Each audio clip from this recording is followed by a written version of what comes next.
వచ్చిందా? వచ్చిందా రాలేదా? అందరికి వచ్చేసిందా? పర్ఫెక్ట్గా వచ్చేసింది అందరికి? ఎంతమందికి వచ్చింది పర్ఫెక్ట్గా? ఎంతమంది డౌట్గా ఉన్నారు? ఇంకా డౌట్గా ఉందా? సరే నేను మళ్ళీ పాడతాను. ఈ నేచర్లో దేవుని సిగ్నేచర్ ఉంది, ఆ క్రియేషన్లో దేవుని పర్పస్ ఉంది.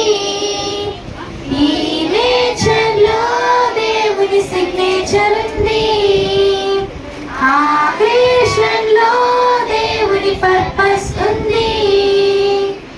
వచ్చిందా? నెక్స్ట్ వెలుగు చీకటి జిల్ జిల్ జిల్. వెలుగు ఎలా ఉండిద్ది? ఉంటది కదా, మెరుస్తుంది కదా వెలుగు. వెలుగు చీకటి జిల్ జిల్ జిల్.